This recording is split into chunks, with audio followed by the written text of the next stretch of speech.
Think of a country that was once underwater, a place carved by rivers, ruled by merchants, feared by empires, and admired by artists. A country so small yet so mighty, it once ruled parts of the world from Asia to the Americas. Welcome to the story of the Dutch, a civilization shaped by struggle, survival, and stunning success. Today we're exploring the entire history of Dutch civilization, from tribal origins to their golden age and the modern Netherlands. Buckle up, because this isn't just a history lesson, it's an epic journey. Chapter 1. Before the Dutch, the Tribal Age. Long before anyone spoke Dutch, this land was home to rugged Germanic tribes, the Batavians, Frisians, and Saxons. Imagine swampy deltas, thick forests, and people who lived off the land and the sea. The Batavians especially earned their reputation when they teamed up with the Roman Empire as elite soldiers. But things turned sour, and in 69 AD they rebelled in spectacular fashion. This wasn't just a fight. It was a signal that the people here valued freedom long before it became a national trait. The Romans never fully conquered these lands, especially the stubborn Frisians. The geography helped. It was hard to control marshlands and tidal islands where the people knew the waters better than their invaders. Chapter 2. The Middle Ages, from chaos to kingdoms. As the Roman Empire collapsed, the Franks took over and Christianity spread across the region. The tribes slowly blended into feudal societies, ruled by counts, dukes, and bishops. The land was split into regions like Holland, Zeeland, Brabant, and Friesland. But here's the twist. Unlike many parts of Europe where kings ruled with iron fists, the Dutch regions began embracing local governance. Towns gained charters, merchants gained power, and slowly a different kind of society began to take root, one built on trade, negotiation, and cooperation. Why? Because they had to. The land kept flooding. Villages had to build dikes and canals together to survive. That spirit of collaboration became part of the Dutch DNA. Chapter 3. The Fight for Independence. 80 years of fire fast forward to the 1500s. Spain ruled the Low Countries and things weren't going well. High taxes, religious persecution, and political control pushed the Dutch over the edge. Enter William of Orange, a nobleman turned rebel.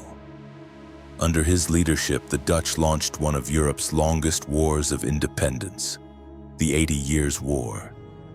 It wasn't just a war, it was a revolution. In 1581, the Dutch did the unthinkable. They declared themselves a republic. No king, no emperor, just provinces working together. This was radical for its time. A republic in a world of monarchies. It was a political earthquake.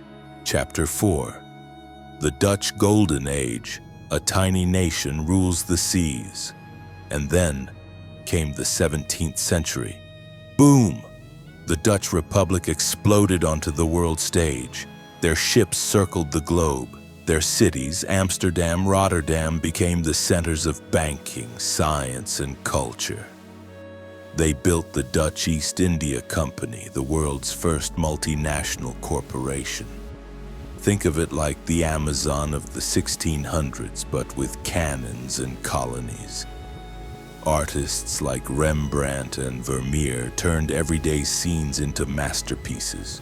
Philosophers like Spinoza pushed ideas of freedom and reason. And while they brought prosperity at home, abroad, the Dutch built an empire from Indonesia to South Africa to the Caribbean. It was a time of greatness, but not without cost. The Dutch were also involved in the slave trade and colonial exploitation. dark chapters in their history that must be acknowledged. Chapter 5: Decline, War and Reinvention.